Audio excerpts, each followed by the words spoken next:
Alright, guys, welcome to the show. I hope you sat there, either fucking scantily clad or dressed in your World Around You branded clothing.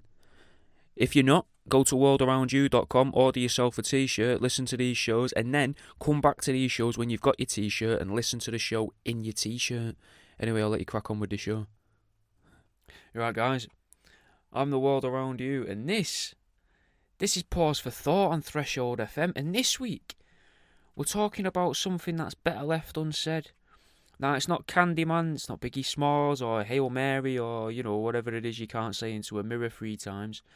Sometimes it's something that is said, though by some people, it often gets a lot of people in trouble. Sometimes. No, it's not the N-word. In fact, it's not any form of slur at all, though I bet there is one somewhere that makes you slur your speech, I would imagine. Because, sometimes these things are caused by objects. Sometimes they're a particular phrase or song. Some of them are apparently hereditary and all. Because this week, we're going to have a look into curses and that, things that curse people that have been cursed. But before we get into it, let's have a song. This is Overdrive by Ires, Tech9, Krishna, Joel Ortiz, Twister, Busy Bone and Afro. So, there's loads of words associated with curses or synonymous with curses. You've got jinx, hex, malediction, malazon, execration. Probably pronouncing these are awful. There's a lot of vowels in these. Anathema, commination, imprecation. And they all seem to mean the same thing, innit? Unlike curse words such as shit, piss, knob, fuck, cunt, twat, bastard, arse, bollocks, shat, cock, wanker, arsehole, dick, bitch, bugger, bellend and wank. They all mean very different things. Now, to be fair, shat is just the past tense of shit. Piss stands on its own in that list. Knob, dick and cock, the same things. Bellend is a more specific part of the dick, knob or cock. Cunt and twat, same things. A wanker is just somebody who's having a wank. Fuck means getting your end away. Bastard is a person without a father, which seems a bit of an outdated swear, really, because a lot of people don't seem to know their dads. Arsehole is a very particular part of the arse, and bugger is something that you do up an arse. And I think we've gone through all them words there and explained what they all mean, just in case there was any, sort of under 10s listening, maybe. I don't know how or why you're doing that, but it's probably best to turn it off. But still, if you've not learned them words before, you've learned them now. Now, well, some of those, right, as I said, they can mean more than one thing. For example, a bitch could be a female dog, or it could be a woman that you've took a bit of a dislike into. What else have we got? Cock could be a chicken that you could make fight another chicken. It could also mean penis. What else do we have in the list? Dick is a type of dessert in our house. But if she's not feeling it, then you can also have it as some form of cake or a type of fish, maybe. So there are different words for them. Knob as well. Knob. You got door handles. That's a doorknob, and a knob as in a penis. But some of them can even be a term of endearment, like cunt. You call someone, you little cunt. That's, it's all about how you say it. So you are like, you little cunt. You're like, that's nice, but, you fucking little cunt. You've added a little bit of something to that, and that makes it bad, doesn't it? Bugger off as well. That's an okay one. I think kids can say that. I think kids can say shit and piss as well. Bitch. Don't know what else it is. You little wanker. That's not overly aggressive. You know what I'm getting at though. Some of them are endearing, some of them are nice, depending on where you are, innit? Which, I don't know where to go with that. But a curse itself is never endearing, innit? On the whole, which ironically about half of those words that I was listing, they all tend to relate to holes, which is weird that we name people things to do with holes on our bodies. Again, to go through the words, shit and piss come out the holes, knobs have a hole, you fuck in a hole, a cunt has a hole, a cunt has a couple of holes, a twat has a couple of holes, bastard is someone wholly without a father, an arse has a hole, bollocks don't, to be fair. You shat out of a hole, a cock has a hole, Wanker, not really. There's a hole involved towards the end, but not really so much. Arsehole, clues in the word. Dick has a hole. Bitch, not particularly. Bugger, you bugger a hole. Bellend has a hole. And wank, as we agreed with wanker, has a hole. Now, that is weird. Now, I tried to find some good curses in it, and unless you're whichever end of the sadomasochism spectrum is the one end that likes bad stuff happening to them, then there's not much to look forward to if you do ever get a curse laid upon you, innit? But in the simplest of terms, a curse is like a wish. But instead of blowing your birthday candles out and hoping that your dick will get bigger before the end of puberty, instead of wishing for that, you kind of wish for someone's dick that you know to shrink to make yours look bigger. So you curse that person to have a smaller penis because you wish for a negative thing, if that makes sense. But it leaves you asking, innit, who's the fairy godmother that removes the odd centimetre from a friend's penis? Some people turn to religion to make the peoples they hate's willies shorter. Now, most people hate their children, innit, and have their children's penises mutilated at a very early age, especially in America and some other underdeveloped areas of the world. But over here in England, if you want to make a wish for someone's pecker to lose some length, then you're going to have a couple £100 tucked away, and like a weird mate and that with a cigar cutter, or just go the old-fashioned way of speaking to the gods. Now, gods is a loose term, isn't it? It could be a god, it could be a goddess, it could be a god with a capital G, it could be the Fae, or a spirit, maybe even a demon, which, as we've learnt, could be an alternative dimensional alien, in which case you've got to wonder if the theories about the Americans being in cahoots with the aliens is true, because we know that they're mutilating little boys' knobs all the time over there in America, so what are the aliens getting out of this other than a steady supply of fear? And emotion that we've learned that the interdimensional aliens need to survive, and also the very, very fresh human DNA that's barely had the chance to shrink, because the DNA strands wouldn't have replicated that many times, meaning there's going to be almost a full sequence of human DNA there. Maybe it's the perfect thing to hide these creatures, though. Like, maybe they need it in order to develop the skin suits, and being possibly reptilian in their corporeal form, these interdimensional creatures may not be able to actually maintain their own body temperature, so by making a skin suit out of skin that's known to shrink and expand in altering climates, it could be the perfect insulator for such a species. Now, it may also go a long way to explaining the weird smells that can often be associated with alien sightings as well, because if you think about all those foreskins and that being collected, there is going to be a smell. But this is just pure speculation. What do we know about curses is the question. And as I said, it's like a wish, but a wish for bad luck rather than for someone else rather than something good. Now, I do keep saying now, which is weird. But there are times where you'd need to visit the smartest person in town, who would often be, the local religious fanatic, or the witch, or the warlock, or the shaman, and they would probably charge you money to lay a curse on somebody. Now, in my opinion, this proves that these people were the smartest people in the town, because that's a hell of a fucking thing to commoditise, isn't it? Now, I've tried selling good luck on eBay, and I got in a little bit of trouble with eBay. They didn't like it at all. I was just sat there in my butchering gear with my thumbs up, trying to fucking sell 55p's worth of good luck.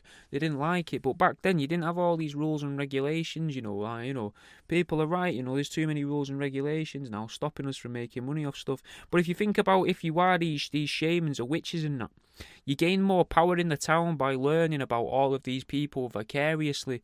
I want to curse Jeff so that his wife's next child is born with a serious, debilitating physical condition. Oh, and why do you want to do that, may I ask? Because he's my child and I don't want it to grow up and look like me and have people asking questions and upsetting my barren wife. See, with that there, right, that's what's gone on here, and why this imaginary curse is getting, not imaginary, it doesn't happen, but this hypothetical curse is being laid down on these people in history. So now the spiritual leader knows that there's a pregnant woman who puts out easily. He knows this guy's wife might be lonely and emotionally neglected and quite possibly an easy shag. Plus, there's very little chance of a kid popping out if she does let you have a go on her. Plus, you have potential blackmailing material in order to make this bloke do you a favour. So he's in a position of power there. But sometimes there are curses that are laid by making booby traps. Like with, I learned a little bit about African American hoodoo style curses. Now, I'd never heard of the word hoodoo before, and I did initially think it was a typo, because obviously, and you're self-aware, you probably know, you've probably heard of voodoo. Just thought it was a typo, but apparently it's a mixture of Islam, Christianity, and spiritual beliefs that came from the slave trade surrounding the people that were taken from a very particular area of Africa, apparently. But what I read makes it seem like there were a few belief systems that came about in that time, and they all seem to have influences from the people's original belief systems and the belief systems that were being forced upon them in slavery. But it seems like they were able to use these, though, to their advantage in it by making something called foot track magic, which it seemed to use an item that had a curse laid upon it, that once it got triggered, and it got triggered by, I think someone had to step over it, not step on it, but pass over it, and it would then curse the person that was stepping over it.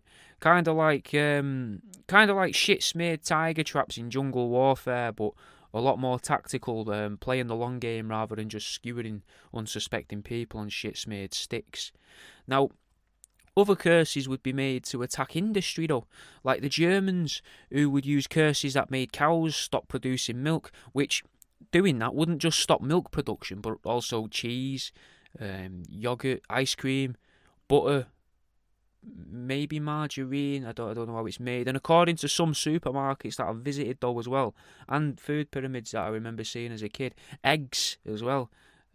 But that's not the only impact the lack of lactation amongst the bovine population could cause. Now, if it had continued forever or become much more widespread, we may have all died from smallpox, because it means that large-breasted women in dungarees wouldn't have been squeezing others, developing a biological resistance for Edward Jenner to magically save his scientific reputation on that fateful day when he was asked by a farmer, "Why are you smirking at that woman who's milking that heifer?" Anyway, let's have a song. This is Can't Take That Away by Brother Ali. Alright, mate, just a quick little advert for myself. If you're enjoying this, fucking join the Patreon, mate, if you can. For a little as a quid, 2 quid, 3 quid, tenner, whatever you want to throw on there, you get the same stuff either way. Obviously, it's nicer if you put like 3 quid on rather than a quid, because I'll only get like 75p out the quid, but still it's 75p more than what I'm getting now.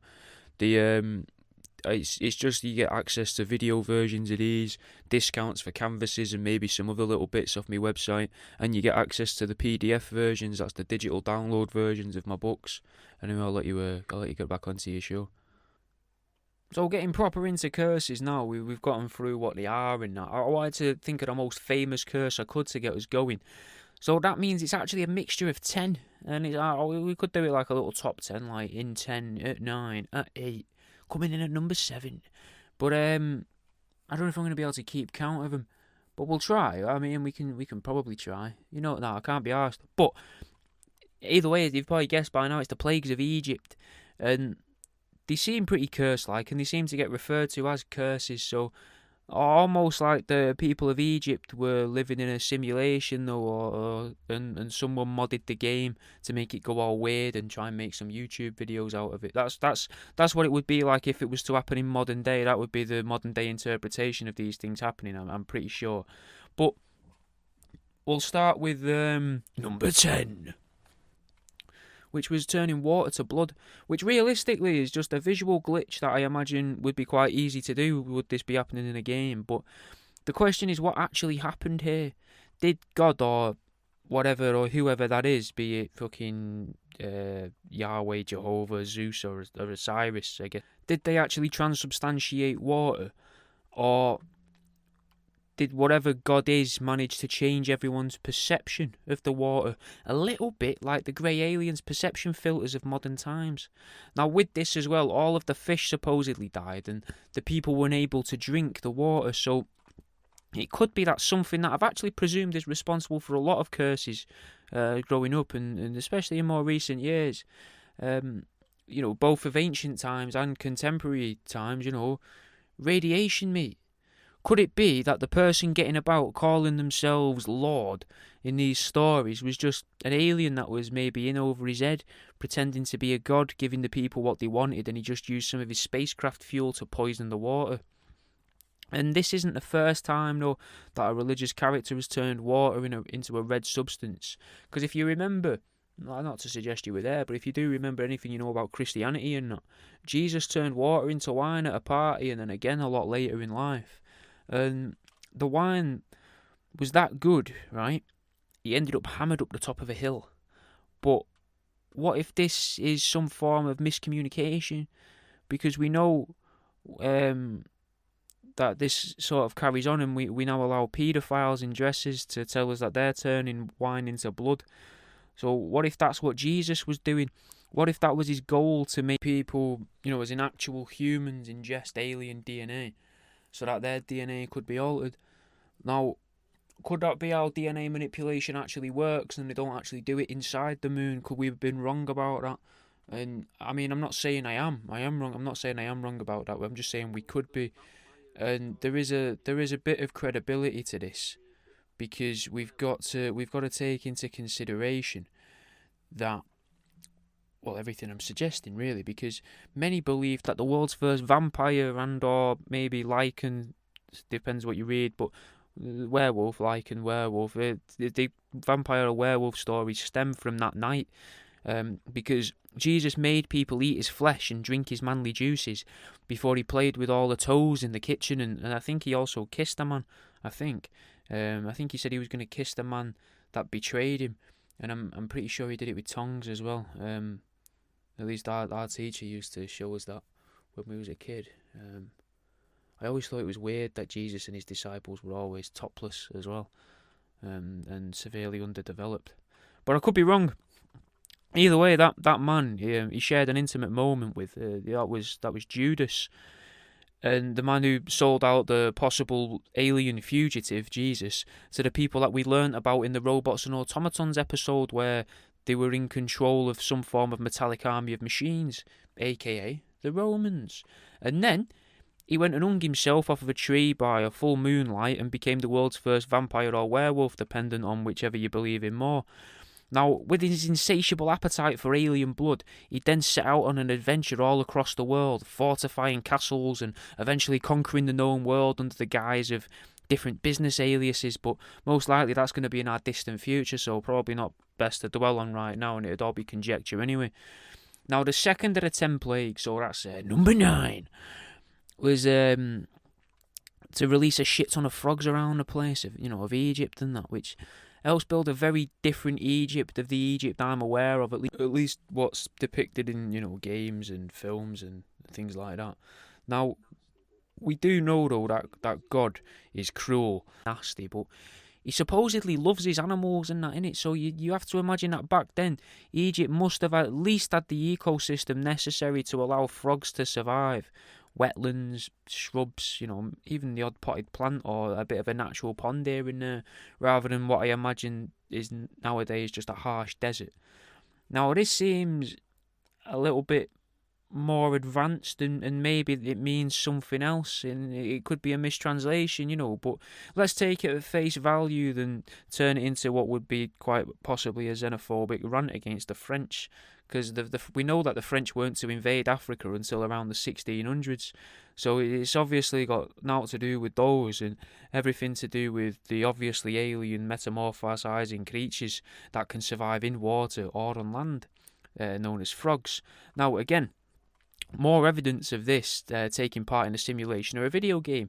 Now, I've played games, right, where I've gone back to them after a few months and suddenly there's new creatures and new things happening in it because of a patch or an update.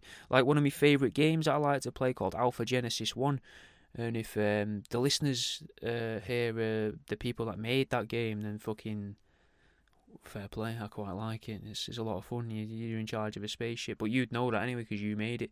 Anyway, so the idea that our war overlords could manage to script in some code to make some frogs all of a sudden, and they're everywhere. It does seem quite possible, innit?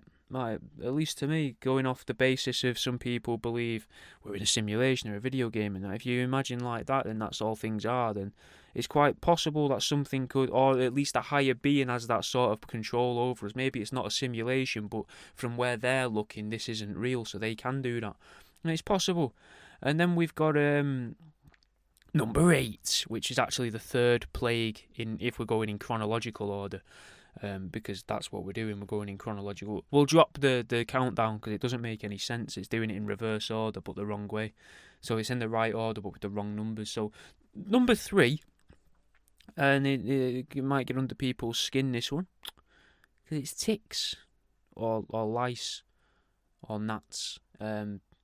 Little bugs anyway. It was little bugs, wasn't it? I can't remember which exactly. It might have been a mixture of the 3, maybe. I know there was another one with bugs further down the line. And, you know, the little bit I was going for there is ticks get under people's skin, but I mean, lice live on them. And gnats hang around the Manchester Ship Canal on summer's nights. So, very, very different ways we could go with this. But again, right, a gnat is another otherworldly creature. They live underwater for quite a long time, and then they live in the air for a shorter period of time. Like a fish can and all, except a fish can live underwater for almost its entire life and live on land for a much, much shorter duration of its lifespan. Although, to be fair, it is possible for very, very young fish to live almost their entire lives on land if you catch them at the right point in the life cycle, which is something to bear in mind. The next curse or plague we've got, so this will be plague number 4, is swarms. I might have gotten mixed up here, but swarms. The swarms were groups of animals and that in it, and maybe flies as well. Some people regard them as flies, which flies are still animals. But either way, they were made to attack the Egyptians and the livestock. Now, I was thinking this could be the introduction of some form of computer virus in it rather than a curse itself. But it does have all the bearings of a curse because this curse got lifted in it, and it seems like it got lifted quite quickly too, going off the records of it, because they wanted it gone because it was causing too much havoc, and they said, you know, if you do this, I'll do what you want, says the Pharaoh, and then the Pharaoh doesn't do what he was told to do, so that brings in curse number 5. But maybe these weren't a curse though, innit? And maybe it was the introduction of the first homing creature. Not like the homing pigeon, they were just an early predecessor to instant messaging. I mean a creature that may have been genetically engineered to seek out certain genetic traces or traits. And this is why these creatures never harmed the Israelites at the time, just the Pharaoh and the Egyptians. Now, the next layer of this cursed buttery tort was a sweeping death that wiped out donkeys, horses, sheep, goats, cows, camels, most things with a hoof, to be fair. Now, maybe this was the developer thinking to themselves, I've gone overboard here with this animal patch, the system can't run all of this at once, all these graphics and that, and it's losing power. Still though, one hell of a curse that still occurs to this day, except it attacks locally owned business owners, otherwise known as farmers, and it's called swine flu, foot and mouth disease, and camel fever. One of the few films to actually be outshone by its sequel, Camel Fever 2. Anyway, let's have a song and then we'll carry on with the curse that plagued Egypt. This is Still Struggling by Raekwon. If you're enjoying this, right, do you know what you might like? You might like a fucking Bollock Boy, mate, which is a little robot with mouse testicles in. £6 on worldaroundyou.com. There's other stuff as well, you know, like mystery boxes and fucking things I've made out of rats and dead ducklings and that, so fucking give them a look, mate. The prices start at like fucking £1 for a piece of fossilised shell. And then prices vary going up. You can also get shirts and that as well from there. But go and have a look, mate, worldaroundyou.com. But I'm guessing if you've found this, you already know about all the taxidermy. But still, you know, maybe now's the time to treat your missus to a little mouse heart. You know, I don't know you, though. I can't tell you what to do. I'm just glad you're listening to the shows. I'll fucking let you crack on. The next plague, so I think plague number 6, maybe number 5, I think 6. The next plague was boils. Now, what happened there, it starts to get a bit airy-fairy in the middle, and some lad chucked some soot in the air near the Pharaoh's head, and everyone became spotty. Which is a bit weird, you know, but I'm thinking it's got a bit more to it, innit? Like, what if the soot was able to affect the perception filter around the leaders, meaning that these creatures were actually a creature that seemed like a spotty person, maybe like a lizard of some sort. We get spotty lizards in that, don't you? Meaning that the people could see what the pharaohs actually were, maybe nothing to do with video games or simulation theory at all. Now, what if this is why, when the volcano went off a few years ago in Switzerland or wherever it was in Europe, and it wiped out transportation all around the earth because of fucking soot? What if that's why they were telling us you can't go to work, you can't go inside, because we'd be able to see all the other species, because for whatever reason, whatever's in this soot affects the perception filters from the greys. And then the curse took it up a notch, and God decided to chuck a load of hailstones about, big enough to kill everything they touched, and big flashes of lightning smashing off the floor, and thunder to go with it. And now it's starting to sound a little bit like a barrage of missiles from an alien warship. Then there's the more well-known ones. So that was actually number 7. So we was on number 6 with the boils. Now it's a strong finish, to be fair, from God here. Locusts to just fucking destroy everything, just decimate the land with locusts. Then total darkness for 3 days, almost as if, some form of EMP or someone cut the power. I don't know. Total darkness. The darkness could have come from an alien spacecraft being big enough to block out the sun.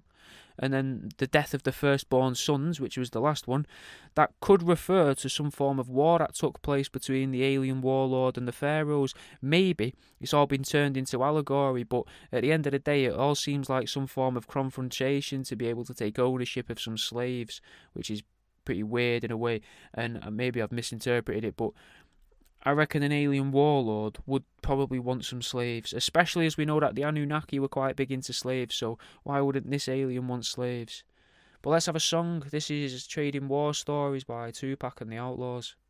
We can find some modern day implications of an ancient Egyptian curse too, because the curse of Tutankhamun, the curse of the mummy, whatever you want to call it. Now, you'll be surprised to hear that this isn't about people coming back to life and being covered in bandages, though it is about people leaving one world for another. Now, I'm not talking Stargates. There was a group of people, right, involved in the uncovering of King Tut's sarcophagus who managed to leave this mortal world for the world of the dead. But unlike the mummies in the films, like The Mummy Returns, or the Mummy Tomb of the Dragon King, these people didn't come back to this world. They stayed there because they died. Now, some scientists claim that these deaths weren't actually the result of a curse. Now, these scientists are scientists, not actual, like, scientists. Like, scientists. They're them scientists. Because they were claiming that these people shouldn't have been messing around with fucking 1,000-year-old dead bodies that have been left in hot climates, because they could be full of old bacteria and disease. But if science is to be believed, then we evolved alongside these bacteria, and that means we'd now be immune to their effects of this ancient bacteria. Otherwise, we'd just all be dead, wouldn't we? We would have died out if this bacteria could kill us. Other people have claimed that the deaths are totally random. Just accidents and that, and there was thousands of people involved in this, and 7 of them have died, 10 of them have died. That's not enough to base this on. But how do we know there was thousands taking part? Scientists and so-called historians, we might as well lump them all in together.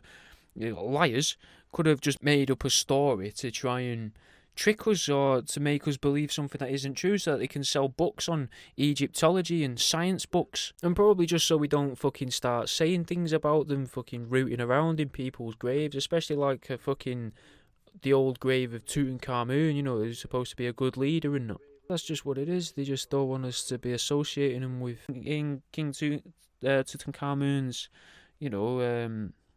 grave robbery, or whatever we want to call. What do we call that? Excavation? Mission? Investigation, maybe. Tomb raiding. It'll be tomb raiding, I would have thought. Archaeology. No, archaeology's not nothing. They're not digging, are they? It was a breaking and entering, really, on an old building, wasn't it? So, and then they stole some stuff, so a burglary, I think. and messing with a dead body. The desecration of a corpse, right? They're trying to say that there's thousands of people involved in the desecration of a corpse. 1,000 people can't be involved in the desecration of a corpse. How the fuck does that happen? Yeah, 1,000 people can't go messing with a fucking dead body that's thousands of years old. No one would let that happen. No one. They don't even let... We learned in the dinosaurs episode that any that are supposedly real dinosaur bones, they don't even let people play with them. They keep them under lock and key. So why the fuck would they let them play with some form of ancient king, some almost mythological ancient king? It won't happen. There's only going to be a few people touching it, and more than likely they're all fucking dead. Now, other people, right? They seem to say that they're totally disregarding the ancient carvings that were said to be inflicting a curse on whoever messes with the dead body of these ancient leaders. So they just overlook that. They're like, oh, we can't explain that with our science, so we're going to ignore that because we don't understand how that works. So we can't explain that away with fucking myths and stories of our science culture. So we're not going to even give it any credence, no time at all. But mummies, this isn't the only mummy that's caused the curse of some description, and it's not even just ones from ancient Egypt. There was the one that was found in Austria in 1991 called Otzi the Iceman. That led to the deaths of 7 people. Now, 4 of those people who were involved, again, not many people probably would have been handling the body in that. 4 of them, again, died in accidents, suspicious accidents as well, supposedly, and 3 died through other means like illness or so-called old age and things like that, But it seems to me that there's some form of link to ancient culture and the containment of the secrets that could be learnt from studying them. They don't want these people getting out and spreading the word of whatever it is they've learnt. But we can come to more modern day, a different curse that's got nothing to do with Egyptology or ancient people or dead people, right? The curse of the Crucible, which in a mythical part of England known as Sheffield, there's a curse that affects snooker players from all around the world. No matter how good that snooker player is, they can't keep hold of the world championship title after the first win of it. Everyone that's won it has either has never retained the title after the first win, but they can win again later on. Now that's weird. That seems like there's some form of curse corrupting the game of snooker. Now, I don't want to risk this show becoming too sport heavy, so we're not going to focus on that. We're going to stick to the science. Now, there is a scientific term that is used to explain away curses, and the word's nocebo, as in N-O-C-E-B-O, nocebo, nocebo. The opposite to our scientist actually explains away a wish, which is a placebo. But this all just seems like science using different words and terms to explain away the concept of willing something, otherwise known as magic, which I think we touched on a little bit when we learnt about Jack Parsons in the Greys episode, maybe. It's just scientists trying to change people's perception to make see the world through the lens of science. They explain away the very easy to grasp concept of a curse which anyone could understand and use, and wishes, and they try to complicate it with scientific journals and jargon and big words so that less people can understand it, meaning there's less knowledge out there. Scientists are just the modern day priests and shamans of old that I spoke of at the top of the show, the gatekeepers of reality, restricting people's beliefs and understanding of themselves and the world around them. One thing I was reading, right, was suggesting that cancer patients can suffer from a nocebo. If they have cancer, they can die by deciding that they're doomed and die before the cancer kills them. And scientists try to say, oh, this is because people try to explain the health drawbacks of having cancer treatment. But it's just mental. Like, they're making these people, oh, you're going to die, you believe you're going to die, you're going to die. Now, how's that different to a curse? If that could happen with a curse, I don't think either are explaining it particularly well here. Neither of them are. It seems to be that words have some form of power in it. Now, by having the idea, there's that word again now, by having the idea of this nocebo, it implies that people need to know about the curse for it to work. But if that's the case, then why were they so popular? Like, people wouldn't have used them, surely, and they wouldn't have survived as like a cultural phenomena and as a folklore story. How would people know that was a thing if everyone had to know that they were cursed for the curse to work on them? Then all you've got to think to yourself is, I'm not cursed, and you're no longer cursed. But that didn't work. surely, right? So it would come about, they'd order a curse in the olden times, fucking Cleanies magazine that'd get dropped off at the door, and they'd order a curse for a neighbour, right? And then bad stuff starts happening to said neighbour, whilst that neighbour it's happening to is completely clueless to the orderings of the curse, but they're still feeling the downside of the curse attacking them. But they don't know the curse, just bad shit's happening to them more than usual. Now, to believe what scientists are suggesting with a placebo and a nocebo, it means that as long as you didn't believe in the curse, then it wouldn't affect you. And if you believe that good stuff will happen, that will make good stuff happen. As far as I'm aware, right, that is literally the beliefs in magic. Not like Let's Hide the Sausage Children's Entertainer style magic, but Jimmy Savile and Aleister Crowley style magic. Some people, right, though, as well, there's another explanation that is out there for curses.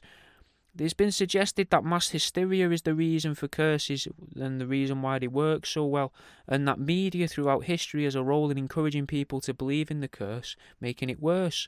Now, you could break up mass hysteria to work out what it is.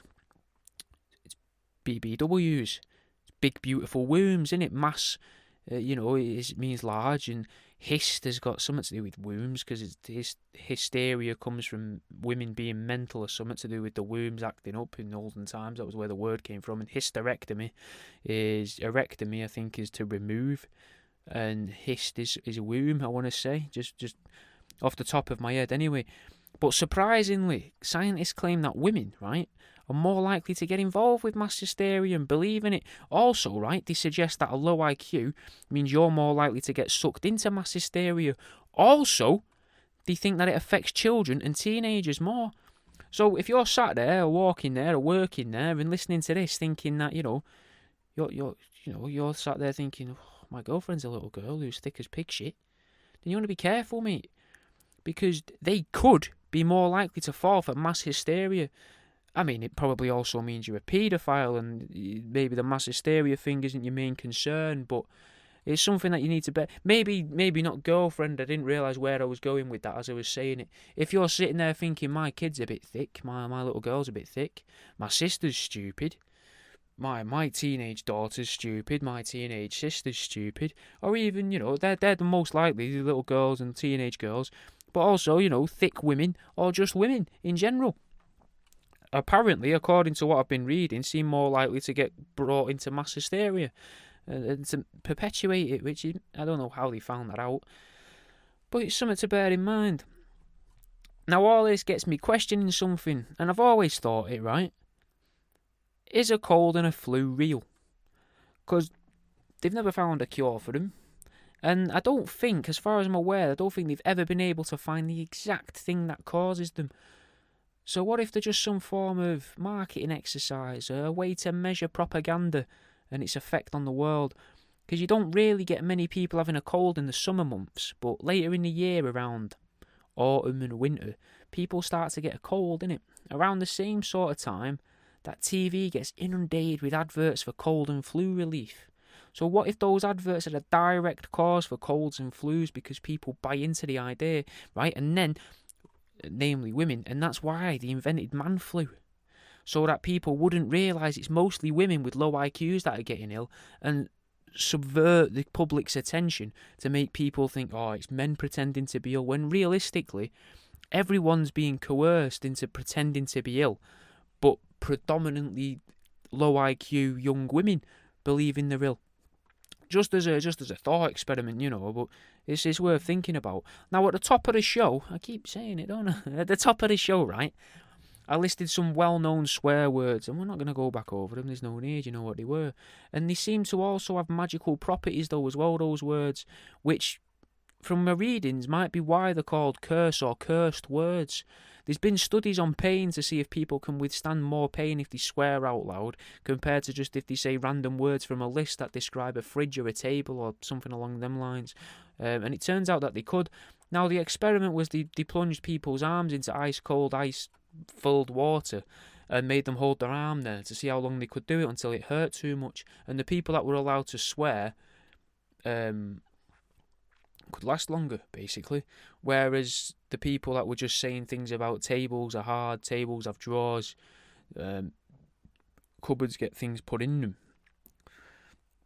They couldn't last nearly as long. Now, I would say those people were being able to concentrate on that list of words they were given, so you would think that would subvert the pain, divert the neurons, let's say, in the brain, and you not feel the pain because you're concentrating on something else. But that wasn't the experiment. The experiment was to see if them going, fucking hell, twat, like that, if that helped them more. And apparently it did. Now, that means that these words have some form of property within them that instills extra resilience in a person, almost like some form of incantation, which again would be magic. Some people believe that these words are purposely suppressed so that they retain their powers as well, because once these words become uncensored, apparently they start to lose their power. Another scientific cover-up that I found takes us back to King Tut again, and we won't dwell on it, but he was found with a shitload of gold around him, so obviously, we could go down the Anunnaki route and we could go on about the Anunnaki for a while, but we won't, because what's really important with this is that they found an iron dagger, right, which was about 500 years too early for this was happening in the Bronze Age where King Tut was, and there was no other records of iron being produced around that time, especially as well, no iron, but it took a very long time for people start producing iron with no hammer marks or anything indicative of early iron working from 500 years later, or even up to 750 years later when they'd had 250 years to mess with iron. Now, what about when you find out that there's records of this dagger being referred to as a gift from the gods? Now, to us, gods is going to sound a lot like aliens, especially if you think back to the ancient Egypt creationism episode. Maybe interdimensional beings, but with this 500-year gap between iron manufacturing and the dagger, then what about time travellers? They'd seem godlike, innit, to these people, surely. And if a time traveller from 500 years in our future came to us, they'd seem like an alien or a god to us. They'd know so much more than we do. And it would just make, the stuff they would say would just make sense because they could prove it in an instance, whether it be through magic or through science. Maybe I've been wrong about science, maybe I'm wrong about magic, maybe it's neither. But they'd know so much after 500 years of either of studying those things. Because imagine all the people over them 500 years all studying stuff and compiling all the knowledge. Look at all the knowledge we've got access to now compared to 40 years ago, when it was much more limited, I would imagine, than what the internet now gives us. It could be that there are observers of our universe or dimension or planet, whatever your plane of existence, that decide to introduce something new every now and then to bring about a change, and many would call that being God. Or, at least God with a lowercase g, a God. And you can actually relate this dagger in Tut's tomb to God and the plagues that we learnt about earlier. Now, you can link it, not because of the dagger, but because of something else that was found in his tomb. It was a piece of jewellery known as the winged scarab, and many believe it to be made of chalcedony for a very quite a long time, to be fair. Which chalcedony is actually available from my website. It's like the naturally forming polyfiller for inside of quartz. It's proper colourful and that people you might like. It looks like metal. But anyway, in actuality, this winged scarab was actually desert glass, which is something that hadn't been made on Earth, at least through, as far as we know, until 1945, when the Americans started chucking nuclear bombs about. Now, the nuclear bombs and the explosions that they would cause would turn the silica sand in the deserts to glass, the exact glass that's found in the scarab. But if you remember back, the plagues with the hailstorm and the lightning and the thunder, right, that could easily have been some form of attack of bombs, and these bombs may have made these bits of glass, making it even more believable that God is actually just a nasty alien or an alien warlord. Maybe something from Mars. We're supposed to have had a war with Mars in the past, and if we believe Anatoly Fomenko that Jesus was in 800 years ago, then that would probably put the ancient Egyptians 1,000 and something years ago, not that long ago. Then 2,000 years ago, 3,000 years ago, when the ancient Egyptians was, or 3,500 years ago, could easily have been when the Martian wars were. Just as something to leave you with, I guess, and maybe the same way that we use science, as in science, to explain the otherwise unexplainable, or at least the explainable that they don't want you to understand. Maybe back in the day, they explained aliens away with curses, and maybe that's all curses are. But that's all we've got time for this week, guys. Our fucking I'll see you in a bit. Thanks for listening, man. If you enjoyed the show, you should probably go and try Truth Seeking. That's TROOF Seeking, as in like SEEKING, not like a fucking type of helicopter. But it's me and Jimmy Budd, a comedian from the UK, from England, like me. Don't know why I'm saying it like that. Either way, though, go and fucking have a listen. You can find one or two in the feed for this. There's the Crop Duster, but there's should be by the point you're listening to this, at least 15 episodes going out for Truth Seeking. So you might enjoy that, mate, and fucking leave a review on here and that. Leave a comment if you've watched it on YouTube. And if you do have YouTube as well, you can actually watch some of these. You can have them playing on a loop with my cartoon playing on a loop whilst you listen to 4 or 5 episodes of it. So, maybe throw that on at night time or something. Because that might help as well, because that might mean I can eventually monetize my YouTube.